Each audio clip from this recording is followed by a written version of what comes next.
Family has this strange way of defining you, often in roles you never chose for yourself. Some people in a family end up being the wild one. Some get crowned the golden child. And then there are people like me, the one everyone calls when the roof is leaking, the bills are piling up, or when a loved one needs something that money can buy but they don't have. I'm the dependable one. The safety net. And you know, people say being dependable is a good thing, a noble trait. But let me tell you, it's not all sunshine and applause. Because what it really means is that people only see you when they need you. When everything is fine, you're invisible. But when there's a crisis, suddenly your phone won't stop ringing. Suddenly, everyone remembers you exist. My name is David. I'm 34 years old, living in Phoenix, Arizona. I've worked as a software engineer at a mid-sized tech company downtown for years now. Decent job, pays the bills, lets me live comfortably, even save up for the things I want. But if you asked my family to describe me, the first thing they'd say wouldn't be, software engineer. They'd say, oh, David? He's the one you can always count on. And they'd say it like it was the highest compliment in the world. But here's the thing I've learned. Being the one people can always count on often feels a lot like being the one people never bother to truly see. Let me give you some context. I grew up with one younger sister, Rachel. She's 3 years younger than me. But from the way my parents treated her, you'd think she was a princess, and I was her servant. Rachel was always the dramatic one. She could turn a paper cut into a national tragedy. She knew how to cry on command, how to make herself the center of attention, and how to play on my parents' emotions. If I scraped my knee, my parents told me to toughen up, walk it off. If Rachel so much as sneezed funny, my mom was on the phone with the doctor. When I think back on it now, I realize I was being trained early on to take care of myself, while Rachel was being taught that other people would always take care of her. That pattern didn't disappear when we grew up. Rachel married her college boyfriend Mark when she was 25. 2 years later, they had a son, my nephew Tyler. Now, Tyler's 8 years old, and honestly, he's the best part of Rachel's little family.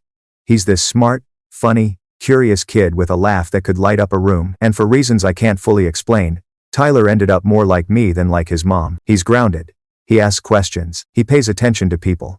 Maybe he got lucky in the temperament lottery. Or maybe it's because Mark, his dad, is a decent guy who tries to keep things balanced. Either way, I adore the kid. And because I adore him, I go out of my way to be a good uncle. I don't mean just showing up at Christmas with a gift card. I mean, I see him. I notice the things he's into. Last year, I gave him a telescope because he'd been fascinated with Saturn's rings. The year before, a chemistry set because he was obsessed with how volcanoes erupt. I take him to baseball games, help him with his school projects, and I never miss his birthday. Rachel notices this, of course, but instead of being grateful, she just folds me deeper into her long-standing habit of treating me like her safety net. When her washing machine breaks, she calls me. When she and Mark want a weekend getaway, she assumes I'll watch Tyler. When she wants something out of her budget, she drops hints until I cave. And for years, I went along with it, because that was the role I was used to playing. But 6 months ago, everything came to a head. And it all started with Tyler getting sick. At first, it was little things. He'd complain about his stomach. Rachel brushed it off. Growing pains, she said. Or maybe he ate something funny. But then the pain got worse. He started losing weight. Mark insisted on seeing a doctor, which led to tests, then to specialists. And finally, to a diagnosis that hit everyone like a freight train. Tyler needed surgery. The doctors explained that he had a congenital defect in his intestines. It wasn't immediately life-threatening, but it could become dangerous if they delayed treatment. The good news? The surgery was routine, and Tyler had a great chance of a full recovery. The bad news? The surgery would cost about $15,000. Insurance would cover part of it. But the family's share? $12,000. Now, here's where Rachel and Mark's lifestyle choices come crashing into reality. They didn't have $12,000. Not even close. Mark works retail management. Rachel works part-time administrative gigs when she feels like it. They live paycheck to paycheck in a house that costs more than they can really afford, because Rachel insisted Tyler deserved a good neighborhood. They drive newer cars because Rachel didn't want to be the mom with the old minivan. Their lives are built around appearances, not security. So Rachel did what Rachel always does. She called me in full-blown crisis mode. I remember the call like it was yesterday. Her voice was already breaking when I picked up. David, I don't know what we're going to do. The hospital wants the money up front, and we just don't have it. Tyler's in pain every day, and they can't operate until we figure out the payment situation. And you know what? I didn't hesitate. Not for 1 second. This was Tyler. My nephew. The kid who looked up at the stars through the telescope I gave him and asked me if astronauts ever get lonely in space. Of course I was going to help. Don't worry about it, I told her. I'll handle the hospital bill. You just focus on Tyler. The relief in her voice was immediate, like a weight had been lifted off her chest. Oh my God, David. Thank you. I knew you'd come through for us. You always do. And she was right. I always do. That afternoon, I called the hospital and arranged the payment. $12,000 wired directly from my savings. Money I had been carefully putting aside for a down payment on a house. Gone. Just like that. But you know what? At the time, I didn't care. Tyler needed it. And I could make more money later. Houses will always be there. But Tyler's health couldn't wait. The surgery was scheduled for the next week. I cleared my calendar, took time off work, and showed up at the hospital first thing in the morning with coffee and breakfast sandwiches for Rachel and Mark. Tyler was nervous, but he was trying to be brave. I sat next to him, shuffled cards, and we played his favorite game until the nurses came to wheel him back. Thanks for being here, Uncle David, he said, his voice small but steady. Mom said you're the reason I can get my stomach fixed. I squeezed his hand. You don't need to thank me, buddy. That's what family does. The surgery went smoothly. The doctor came out afterward, smiling, and said everything had gone according to plan. Tyler would make a full recovery. The relief I felt in that moment, it's hard to put into words. For the first time in weeks, I could breathe. I stayed until Tyler woke up, sat by his side while he sipped water, and promised him I'd bring him new books for his recovery. And I did. Over the next 2 weeks, I was there constantly. I checked in, I brought him puzzles and games, I ordered food deliveries so Rachel and Mark wouldn't have to cook. Slowly, Tyler bounced back. Within 10 days, he was eating normally again. Within 2 weeks, he was asking when he could rejoin his soccer team. The surgeon was impressed with his recovery speed. Rachel started posting updates on social media, pictures of Tyler smiling, hashtags about miracles, endless gratitude for the doctors and nurses. She never mentioned me. Not once. And honestly, I told myself I didn't care. I wasn't doing this for recognition. I was doing this because I loved my nephew. But then Rachel decided Tyler's recovery needed to be celebrated. With a big party, and that's when everything started to unravel. So, after the surgery, everything seemed to be going well.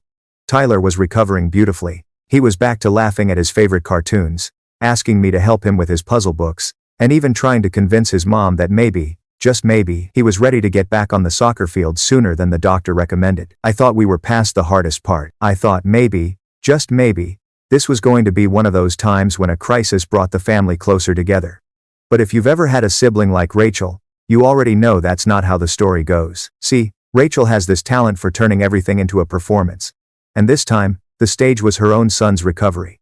It wasn't enough for Tyler to be healthy. No, she needed to orchestrate a grand narrative about how their family had overcome tragedy, and how strong and blessed they were.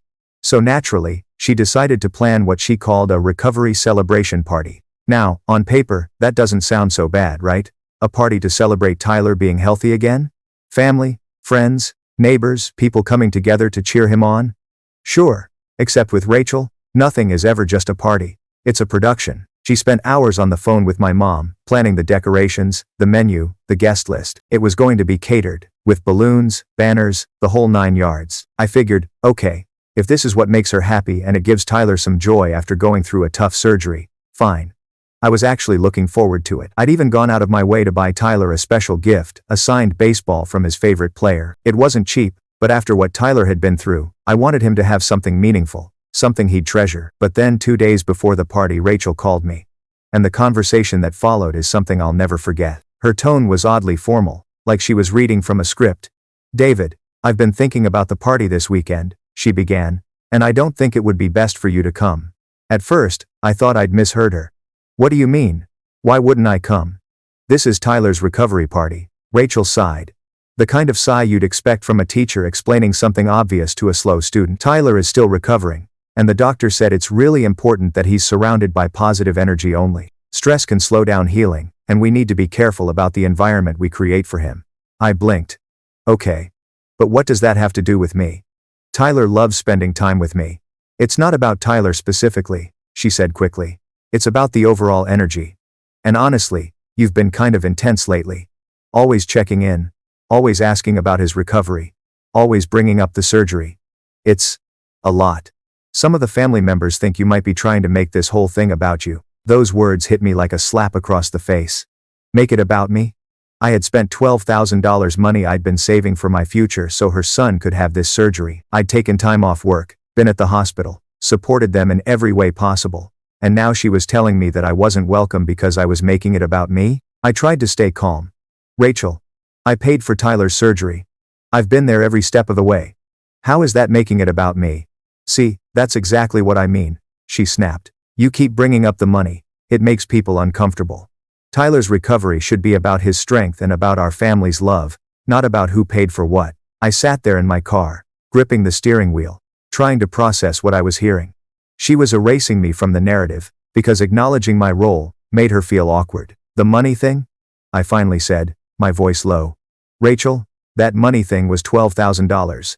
That's not pocket change. Without it, Tyler wouldn't have had the surgery. And we appreciate that. We really do, she said, her voice dripping with fake sweetness. But Tyler doesn't need to be reminded that his surgery was charity. He needs to feel celebrated and loved, not like he owes anyone anything. Charity. That word burned. I hadn't written a check to a stranger's GoFundMe. I'd helped my nephew, her son. And now she was twisting it into some narrative about how my support was making him feel indebted. Rachel, I said slowly. You begged me for help. Tyler needed surgery, and I stepped up because I love him. That wasn't charity. That was family. And now you're uninviting me because my presence might disrupt the positive energy? Her tone turned sharp. David, you need to understand that this party is about Tyler. It's not about you getting recognition. Mom and Dad agree. Even Mark thinks you've been a little overwhelming. And Tyler himself mentioned that you keep asking how he's feeling all the time. It's too much. I felt my stomach drop. So it wasn't just Rachel, it was all of them. My parents. Mark. Even Tyler. If what she said was true. So let me get this straight. I said. You've all decided that the guy who paid for the surgery is the problem. The guy who showed up when nobody else could is too intense for the recovery party. Please don't make this difficult, she said. We're not saying you're a problem. We're just saying Tyler needs positive, stress-free energy right now. And bringing up the financial stuff isn't helpful. That was it. I felt something inside me snap. For years, I had been the family's safety net. Their go-to problem solver. Their invisible support system. And now, when I should have been part of the celebration, I was being pushed aside like I didn't matter. Fine, I said finally, my voice tight. I won't come, but I want you to know that this is incredibly hurtful. I helped Tyler because I love him, not because I wanted recognition. But being treated like I'm some kind of burden after everything I've done, that's disappointing. I'm sorry you feel that way, she said flatly. Which, of course, is the universal phrase people use when they're not sorry at all. After I hung up, I sat there in silence for 20 minutes. My hands were still gripping the steering wheel. My chest was tight. I had spent $12,000 to save my nephew's health, and now I was being excluded from the celebration, because my presence wasn't convenient for Rachel's narrative. That weekend, while the party went on without me, I did something I should have done a long time ago. I sat down with my bank statements and added up every single time I'd bailed Rachel out over the past 5 years. The total made my jaw drop. Nearly $3,000 on top of the $12,000 for the surgery. Car payments. Soccer league fees. Grocery runs. Christmas gifts. Little emergencies that never got repaid. I had been funding their lives, piece by piece, while being treated as if my support was just a background detail. And that's when it hit me. This wasn't about Tyler. This was about Rachel. About the way she had always treated me. About the way she always expected me to show up, no questions asked, and then disappear when she didn't need me anymore. And I decided, sitting there with my calculator and my frustration, that something had to change. That weekend, while Rachel's house was filled with balloons, laughter, and positive energy without me, I sat alone in my apartment with a calculator and years' worth of bank statements spread across my kitchen table. I started adding things up.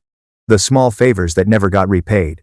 The temporary loans that were never acknowledged again. The groceries, the car payments, the sports registration fees, the holiday gifts where Rachel swore she'd get me back next paycheck. In Astrid go, and as the numbers grew, so did the pit in my stomach. $3,000. That's what it came to, not even counting the surgery. $3,000 over 5 years, that had just evaporated into Rachel's life. Add in the $12,000 I just handed over for Tyler's surgery, and suddenly the total was $15,000. $15,000.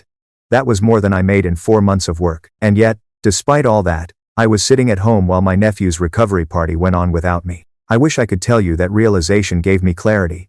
That I slammed my notebook shut and declared I was done being the family ATM. But the truth is, I just felt tired. Tired of being taken for granted. Tired of being treated like the backup generator only noticed when the power goes out. By Monday morning, I had convinced myself to let it go. Tyler's healthy, I told myself as I drove to work. That's what matters. You can live with being left out of a party. But then Tuesday came. And with it, a phone call that would change everything. It was mid-afternoon when my cell phone buzzed with an unknown number. I almost ignored it, figuring it was a telemarketer, but something made me pick up. Hello, this is David. Good afternoon, Mr. Davis. This is Jennifer from the billing department at Phoenix Children's Hospital. I'm calling about the outstanding balance on Tyler Matthews' account. I froze. Outstanding balance? I paid Tyler's portion of the surgery costs 3 weeks ago. In full. Yes, sir, Jennifer said. Her voice was polite but firm, like she had delivered this line 1,000 times before. I see that payment, but there are additional charges that have accumulated since the surgery, follow-up appointments, additional tests, prescription medications, and some complications during recovery that required extra monitoring. The total outstanding balance is $4,800. I felt my stomach clench. I'm sorry, but I'm not the parent. You should be calling Rachel or Mark about that. There was a pause. Jennifer's tone softened, but her words made my blood run cold. I understand, sir.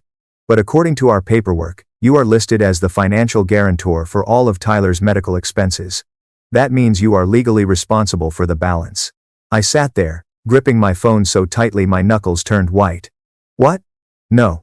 That can't be right. I agreed to cover the surgery. That's it. I never agreed to anything beyond that. Jennifer hesitated, then said carefully.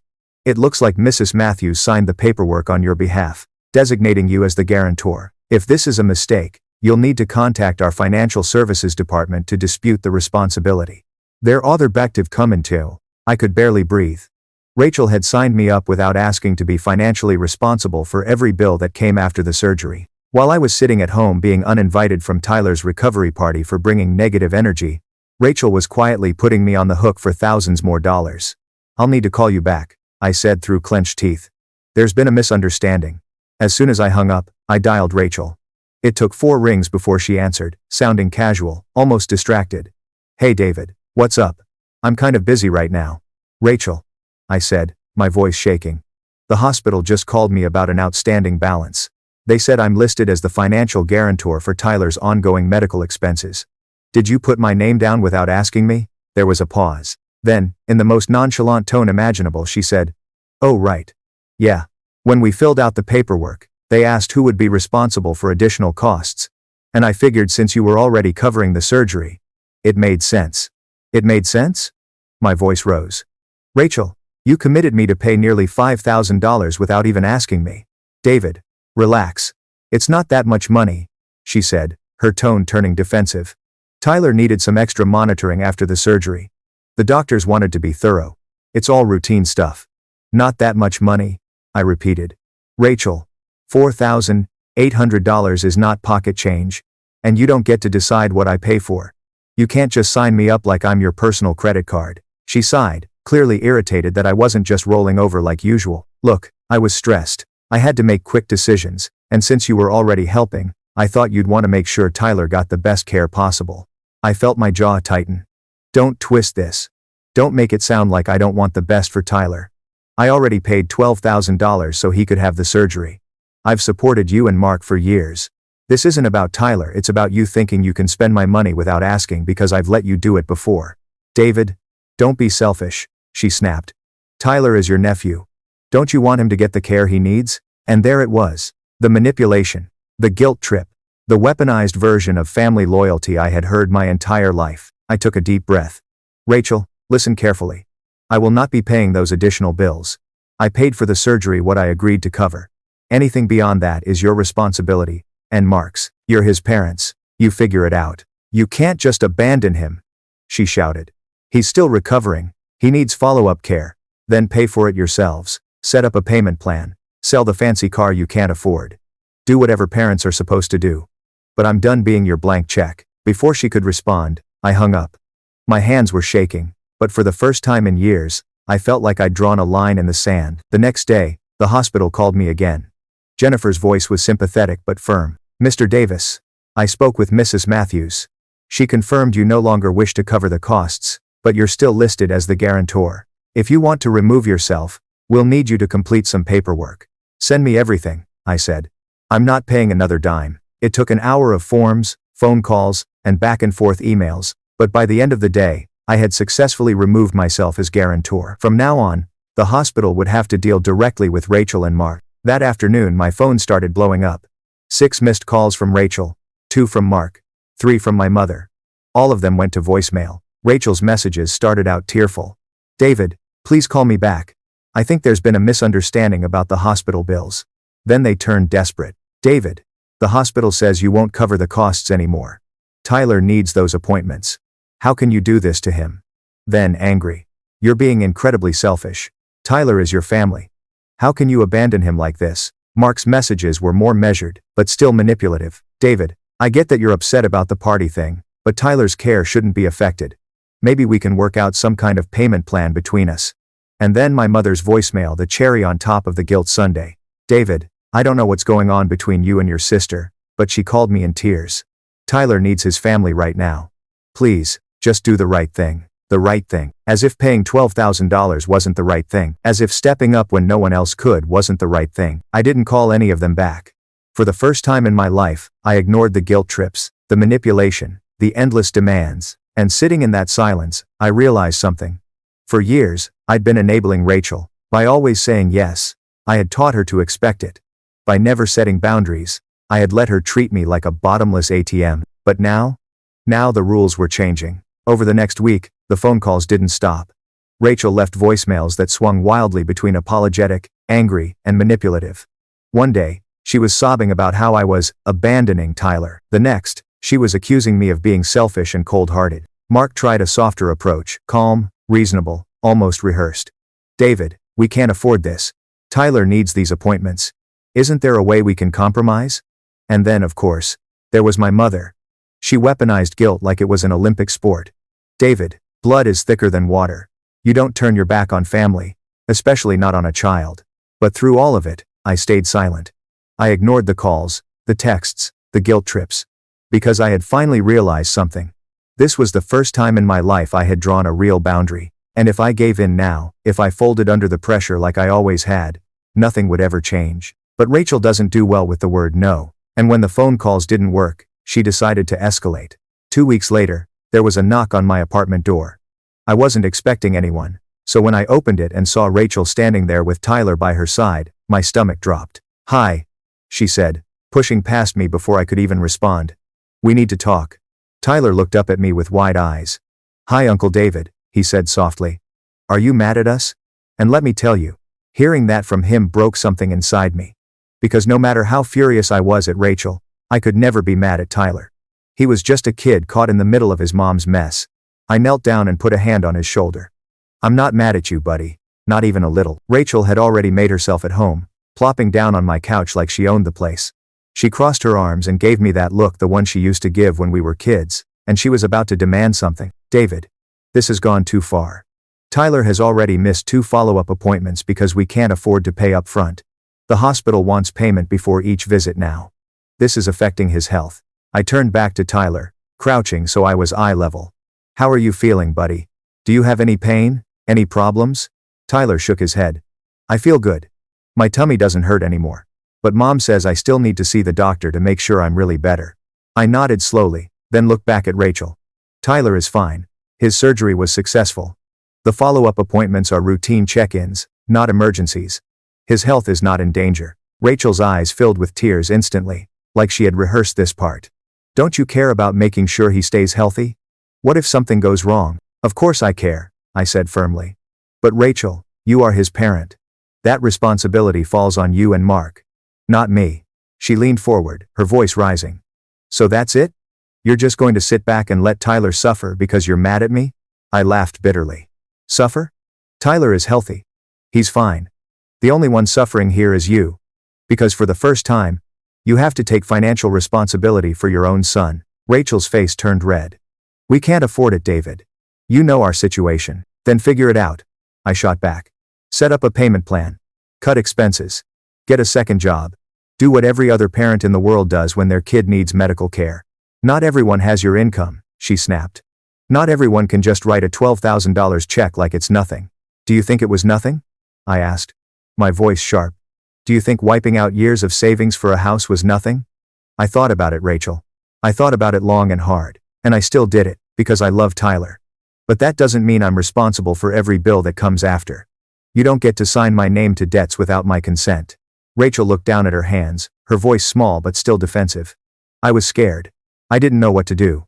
And I knew you'd want Tyler to have the best care. What I want, I said, is to be treated with respect. What I want is for you to ask before committing me to thousands of dollars. What I want is for you to stop treating me like your personal ATM. Tyler, sensing the tension, wandered back over holding a book from my shelf. Uncle David, can you read this with me sometime? Bat the grass effectively. I smiled at him, forcing warmth into my voice. Of course, buddy, anytime. Rachel stood, grabbing Tyler's hand. So that's it then? You're just going to let him miss appointments because you're mad at me? Don't twist this, I said, my voice low. Tyler isn't suffering. He's fine. You're the one suffering, because you can't use me as your crutch anymore. Her face hardened. Fine. Come on, Tyler. We're leaving. Tyler glanced back at me, confused. Bye, Uncle David. I hope I can see you soon.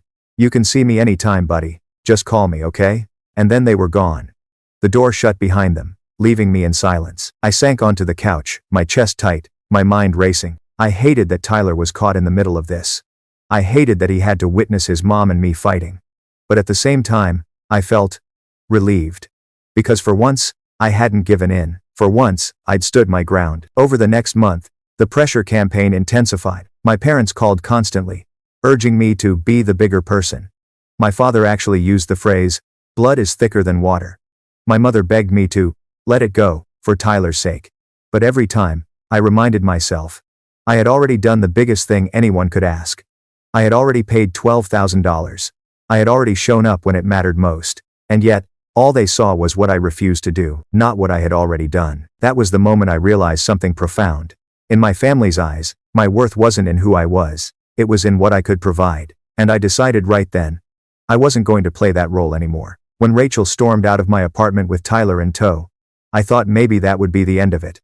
Maybe she'd cool down, realize how far she'd crossed the line, and eventually find a way to make peace. But if there's one thing I should have known by then, it's that Rachel doesn't let things go. Over the next several weeks, my phone became a battlefield. Calls, texts, voicemails, each one a different weapon in Rachel's arsenal. One message would be tearful. David, please, I don't know what else to do. Tyler needs this care. I can't do it without you. The next would be angry. I can't believe you're abandoning your own nephew. Do you have any idea how heartless you sound? Then the guilt tripping would start. Tyler keeps asking why you're not around. He misses you, David. Do you really want him to grow up thinking his uncle doesn't care? I stopped answering her altogether, letting everything go to voicemail. But silence didn't stop her, it only made her escalate. Soon, my parents joined in. My mom called one night while I was eating dinner. David, sweetheart. Rachel told me what's going on. She said Tyler is missing appointments because you backed out. Is that true? I closed my eyes, pinching the bridge of my nose. Mom, listen carefully. I didn't back out. I paid $12,000 for his surgery. I made sure he even got those appointments in the first place. Anything after that? That's on Rachel and Mark. There was a pause. Then, in that soft, disappointed voice, only mothers seem to master, she said, I just don't want Tyler to suffer because of a disagreement between you and your sister. Can't you let this go? For his sake? Mom, I said sharply. This isn't about Tyler. This is about Rachel. She signed me up for thousands of dollars without asking. She treats me like an ATM, and then cuts me out when she doesn't want to acknowledge me. And you expect me to keep enabling that? Families forgive each other, she said gently. Blood is thicker than water. I laughed bitterly. Yeah? Funny how that phrase only comes up when I'm the one expected to sacrifice. My dad wasn't much better. He called me a few days later, his voice calm but firm. The way he used to sound when I was a kid in trouble. Son, I know your sister messed up. But she was under a lot of stress. She wasn't thinking clearly. She's admitted she handled the party badly. Don't you think it's time to be the bigger person? I gripped the phone tighter. Dad, I was the bigger person. I paid $12,000 for my nephew's surgery. How much bigger do you want me to get? Do you want me to bankrupt myself just to prove I love my family? There was silence. Then he said, sometimes we just have to do what it takes for family. I hung up. Because what he really meant was, sometimes David has to do what it takes for family. Nobody else. Just David. And that's when it really hit me. My entire family had gotten so used to me being the dependable one, the fixer, the provider, that they didn't even see what I'd already done. They only saw what I refused to do next. They weren't looking at me as a person anymore. I wasn't David, brother, son, uncle. I was just a resource. It was like standing in a room full of people you've known your whole life and realizing, suddenly, that you're invisible. But here's the thing about boundaries: once you start setting them, once you taste the relief of saying no and meaning it, it becomes addictive. The more Rachel pushed, the more I pulled back. I started ignoring family group chats. I muted calls. I stopped showing up at Sunday dinners. And as the noise faded, I noticed something I hadn't felt in years: peace. For the first time in my adult life, I wasn't drowning under everyone else's demands. I wasn't constantly calculating how much money I could spare, or how many favors I could juggle. I was just living my own life. And yet, beneath that peace, there was still a dull ache. Because as much as I needed to protect myself from Rachel, it wasn't just her I was cutting off. It was Tyler too. I hated that he was caught in the middle. I hated that Rachel was using him as a pawn in her guilt campaign. Every time she said, "Tyler misses you," I knew she was twisting his feelings into a weapon. And the thought of him sitting there, wondering why Uncle David wasn't around anymore, gnawed at me. But I also knew this. If I gave in now, if I rushed back in with my checkbook and my guilt, nothing would change. Rachel would keep using me. Tyler would keep seeing me as the guy who swooped in with money. And I would keep disappearing into the background of my own life. So I stayed strong, at least, until Rachel made her next move. Because a few weeks later, she decided phone calls weren't enough. She showed up at my door again, this time armed not with guilt, but with desperation. And what she said next would shift the entire dynamic of our relationship forever. A few weeks passed. The storm of calls and guilt trips had finally died down. I thought maybe Rachel had given up, or at least found someone else to lean on. Honestly, I was enjoying the quiet. For the first time in a long time, I felt like my life was mine again. But peace never lasts long in my family. It was a Saturday morning. I was sipping coffee, flipping through a book, when there was a knock at my door. At first I thought it might be a delivery, but when I opened it, there was Rachel, standing there with dark circles under her eyes, clutching her purse like it was a lifeline. This time, she was alone. No Tyler to shield her. No Mark to soften her edges. Just Rachel. Looking smaller somehow. "Can we talk?" she asked, her voice low. Against my better judgment, I let her in. She sat down on my couch, fidgeting with the strap of her purse, and for the first time in years, she didn't look like the dramatic, commanding sister who always knew how to manipulate a room. She looked tired, defeated. "David," she began. "I know I've made mistakes." I stayed silent, waiting. "I shouldn't have uninvited you from the party. I shouldn't have signed the hospital papers without asking. I was scared, and I didn't know what else to do." Her voice cracked. And for once, it didn't sound rehearsed. It didn't sound like a performance. "Do you know what it's like?" she continued. "To feel like you're failing your own kid. Tyler looks at me like I can fix everything. And I can't. And when the doctor said there might be complications, I panicked. I thought, David always fixes things. He'll handle this. And I just wrote your name down." I studied her face. For the first time, I saw a flicker of something real behind the excuses. Fear. Shame. Maybe even regret. But I wasn't going to let that erase everything. "Rachel," I said slowly. "Do you understand how deep this went? You didn't just put my name down. You signed me up for thousands of dollars without my consent. You turned me into your safety net without even asking." She nodded, tears spilling down her cheeks. "I know. And I'm sorry. I was wrong." I crossed my arms. "Do you even realize how much I've given over the years?" I added it all up, $3,000 in little favors, plus 12 grand for the surgery. $15,000. "Rachel, do you know what I could have done with that money? A down payment on a house. Security for my future. But I gave it to you. And what did I get in return? You cut me out of a party because I made people uncomfortable." Her face crumpled. I wasn't thinking straight. I was trying to protect Tyler's recovery.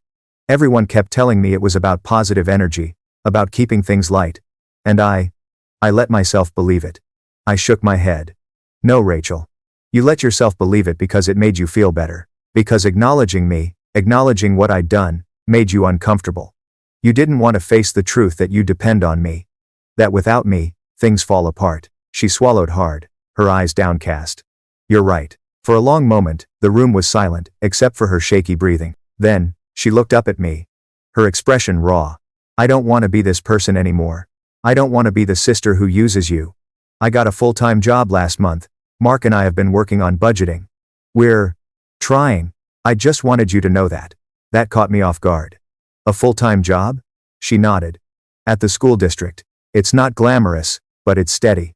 And we've started paying off some debts. I leaned back, studying her. Part of me wanted to believe her. Part of me wanted to cling to the hope that maybe, just maybe, things could change. But another part of me, the part that had been burned too many times, held back. Rachel, I said finally, if you're serious about changing, then you need to understand something. I'm not your fallback anymore.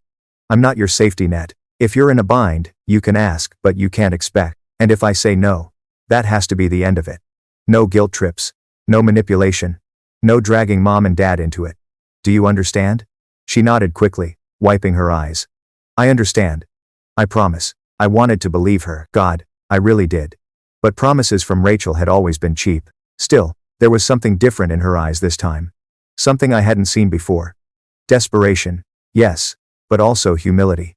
Tyler misses you, she said softly. He doesn't understand why his favorite uncle isn't around anymore. And honestly, I miss you too. I know I don't deserve your forgiveness, but I'm asking for a chance to start over. I sat there, torn. Part of me wanted to protect myself, to stay firm and keep the walls up. But another part of me, the part that still loved my nephew, the part that still wanted a sister, leaned toward hope. Starting over doesn't erase the past, I said. But maybe it means building something better going forward. On my terms this time. With boundaries. Rachel nodded, her eyes filled with relief. And in that moment, I realized something important. Setting boundaries didn't mean cutting people out forever. It meant deciding the terms of how they could be in my life.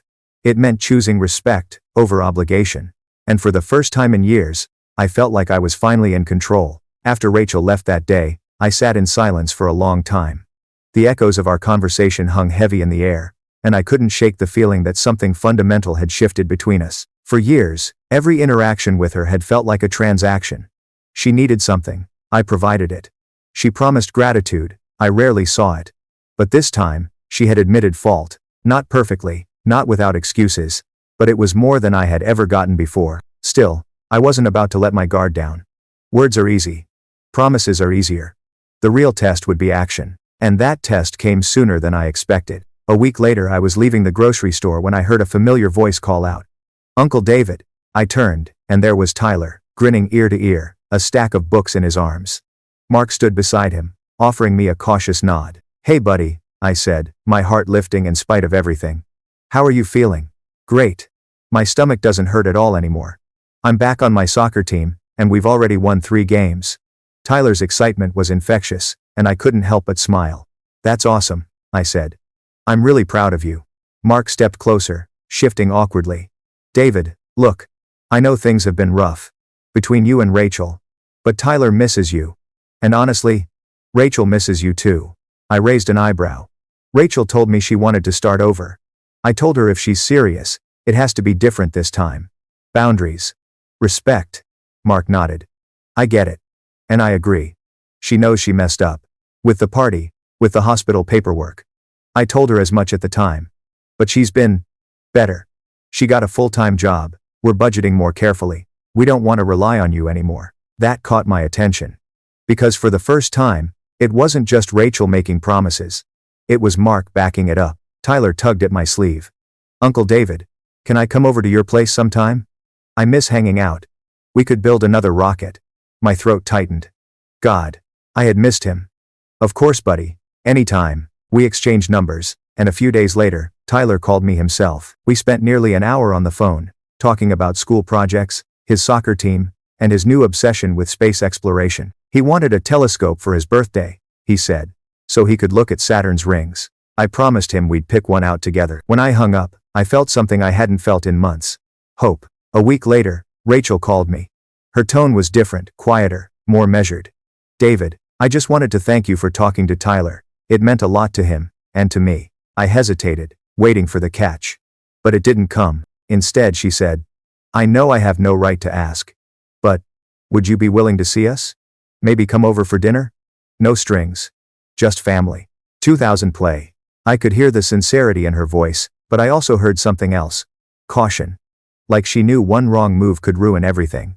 I agreed, but with a condition. Rachel, if I come, it's as your brother, not your ATM. If I hear one hint of guilt tripping or manipulation, I'm walking out. Clear? She agreed without hesitation. Dinner that night was surprisingly normal. Tyler showed me his science project. Mark grilled burgers. Rachel asked about my job without once circling back to money. It was almost unsettling. Like stepping into an alternate universe where respect actually existed between us. When I left, Rachel walked me to the door. She hesitated, then said, "David, I meant what I said. I don't want to take you for granted anymore. I want to do better. For Tyler. For all of us." I studied her face. She wasn't perfect, she never would be. But for the first time in years, I believed she was at least trying. As I drove home, I realized something. Setting boundaries hadn't destroyed my relationship with my sister. It had saved it, because for the first time, she had to meet me on my terms. Not as her safety net, not as her guarantor, but as her brother. And for the first time, I felt like maybe, just maybe, that was enough. End of Part 7 extended. Do you want me to roll right into Part 8, where David reflects on the lessons of the past year and how enforcing boundaries changes not just his relationship with Rachel, but his own sense of self? The weeks that followed were different. Strange at first. Almost unsettling. But in a good way. For the first time in years, I wasn't constantly looking over my shoulder for the next emergency call from Rachel. I wasn't budgeting my paycheck around the possibility of another loan or bailout. My evenings weren't filled with guilt-ridden phone calls. Instead, I had space. Space to focus on my work. Space to actually read the stack of books collecting dust on my coffee table. Space to just breathe without feeling like someone was about to yank the air out of my lungs with their demands. And here's the thing about space, it doesn't stay empty for long. Once you clear out the noise, life finds a way to fill it with things that matter. I started reconnecting with old friends. People I hadn't made time for because I was always caught up in family drama. I picked up new hobbies, went hiking more, even joined a local astronomy club, something Tyler would have loved. And in every one of those moments, I realized how much of my own life I'd been neglecting. But the biggest change wasn't external, it was internal. For so long, I had tied my worth to how useful I was. I was the dependable one. The guy who showed up, who fixed things, who paid the bills. That identity had become a cage, and I hadn't even realized it. Now, by saying no, by stepping back, I was redefining myself. I wasn't just a fixer anymore. I was David. A man with his own needs, his own boundaries, his own life. And you know what? The world didn't fall apart without me constantly propping it up. Rachel and Mark? They figured things out. Rachel kept her full-time job. They budgeted better. They even cut back on some luxuries they couldn't afford before. For the first time, they were actually living within their means. Turns out, when you can't rely on family bailouts, you learn to stand on your own 2 feet. And Tyler? He thrived. He bounced back from surgery like a champ. He played soccer, aced his science project, and kept talking my ear off about planets and galaxies every time we spoke. Our relationship stayed strong, maybe even stronger than before. Because now, when I spent time with him, it wasn't out of obligation or guilt. It was because I wanted to. And he felt that. Kids always do. As for Rachel, well, she wasn't perfect. There were still moments where I saw the old habits peek through the dramatic sighs, the hints about how tight things were this month. But every time, I stayed firm. Every time I reminded her. Those days are over. And little by little, she seemed to get it. One evening, months later, we were sitting on her porch while Tyler chased fireflies in the yard. Rachel turned to me and said, "You know, David, I think setting boundaries with me was the best thing you could have done, for both of us." I raised an eyebrow. Didn't feel like it at the time. "I know," she admitted. "I hated you for it. I thought you were being selfish. But looking back, you forced me to grow up. You forced me to stop treating you like a safety net. And as much as I hate admitting it, I needed that." I stared at her for a long moment, trying to process what I was hearing. Then I nodded. "Better late than never, I guess." She smiled faintly. Better late than never. It wasn't a perfect resolution. Life rarely gives you those. But it was progress. And for the first time in a long time, I believed her. That night, driving home, I thought about everything that had happened, the surgery, the party, the bills, the fights, the apologies. And a strange thought struck me. Maybe all of this, the chaos, the betrayal, the hurt, had been necessary. Because without it, I never would have learned one of the most important lessons of my life. That lesson? Love without boundaries isn't love at all. It's exploitation. And family without respect isn't family. It's dependency. I had spent years confusing sacrifice with love, thinking that being the dependable one was the same as being valued. But now I knew better. And knowing better meant living better. Looking back now, it almost feels surreal, like I lived two different lives. In the first life, I was the family's problem solver. The fixer. The ATM with a heartbeat. I was the guy who got the late night calls, who rearranged his schedule, who sacrificed savings and peace of mind, just so everyone else could feel secure. And for a long time, I wore that role like a badge of honor. I thought it meant I was a good brother, a good son, a good uncle. But here's the truth I didn't want to admit back then. It didn't make me good. It made me convenient. Because the moment I stopped being useful, the moment I asked for recognition or set boundaries, I wasn't the hero anymore. I was the problem. That's the trap of being the dependable one.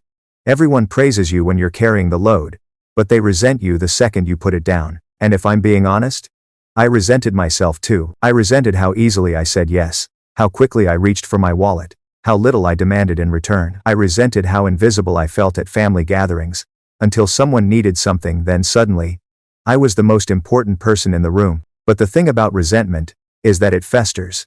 It builds up quietly until one day, it explodes. And for me, that explosion came in the form of a phone call from the hospital telling me I was on the hook for nearly $5,000 I never agreed to pay. That was the breaking point. The moment I realized, if I didn't change something, I would spend the rest of my life drowning in other people's needs, while my own life slipped through my fingers. And here's the part I want anyone watching this to really hear. You can love your family. You can be there for them. You can even make sacrifices. But if there are no boundaries, if your love comes at the cost of your dignity, your security, or your self-respect, then it isn't love. It's servitude. That realization changed everything for me. Because once I stopped trying to prove my love with money, I discovered new ways to show it. I started being present with Tyler not as a sponsor for his activities, but as his uncle. Someone who listened to his endless facts about planets, who played catch with him in the yard, who built rockets with him just for the joy of it. And you know what? He never cared about the money. He cared about me. Rachel? She learned too. Maybe not all at once, and maybe not perfectly, but enough to see the difference. When I stopped funding her bad habits, she found a way to stand on her own. And in a strange twist of fate, it made her stronger. More independent. More of the sister I always wished she could be. And me? I finally started living my own life. Not a life built around emergencies and rescues, but a life built around choice. My choice. So, if you're listening to this and you're the dependable one, in your family, the fixer, the giver, the one who always says, yes, I want you to ask yourself something. When was the last time anyone showed up for you? When was the last time you felt valued for who you are? Not just what you provide. And if you can't answer that, maybe it's time to rethink what family means. For me, family stopped being about obligation. It started being about respect. And let me tell you, once you make that shift, once you stop letting guilt dictate your choices, life gets a whole lot lighter. Because carrying everyone else's weight isn't noble if it crushes you in the process. And I refuse to be crushed anymore. 2 years have passed since that whirlwind of surgeries, bills, and family drama turned my world upside down. And when I look at where things are now, it almost feels like I'm looking at someone else's life. Because today, things are different. Healthier. Stronger. Tyler is thriving. He's 10 years old now, full of energy, curiosity, and mischief. He still calls me Uncle David the astronaut, because of the telescope I got him. And every time I visit, we spend at least an hour stargazing. He can already point out Saturn's rings, Jupiter's moons, and even Orion's belt. Watching his eyes light up as he talks about the universe reminds me why I made the sacrifices I did. Not because of Rachel, not even because of obligation, but because of him. Rachel, well, she's not perfect. She'll probably never lose her flair for drama.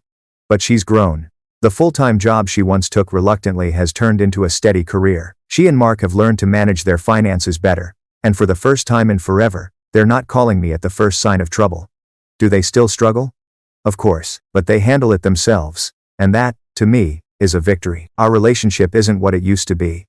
And honestly, that's a good thing. We're not tangled in the toxic cycle of dependence and resentment anymore. We're siblings again, not always close, not always on the same page, but with respect where it counts. And as for me, I'm finally living the life I wanted. I saved up again, rebuilt what I'd lost, and last year I bought a home. My home. Not just a place to crash between family crises, but a space that's mine, filled with peace, stability, and yes, even joy. But the biggest change isn't in the house or the bank account. It's in me. I used to believe love was proven by sacrifice. That if I gave enough, if I endured enough, if I carried enough, then I would finally be seen. Finally, be valued. But now I know better. Love doesn't mean setting yourself on fire to keep others warm. Love means showing up with boundaries, with respect, with honesty. Love means giving what you can without losing yourself in the process. And here's the beautiful part. When you set boundaries, the people who truly care about you will adjust. They'll respect it. They'll rise to meet you.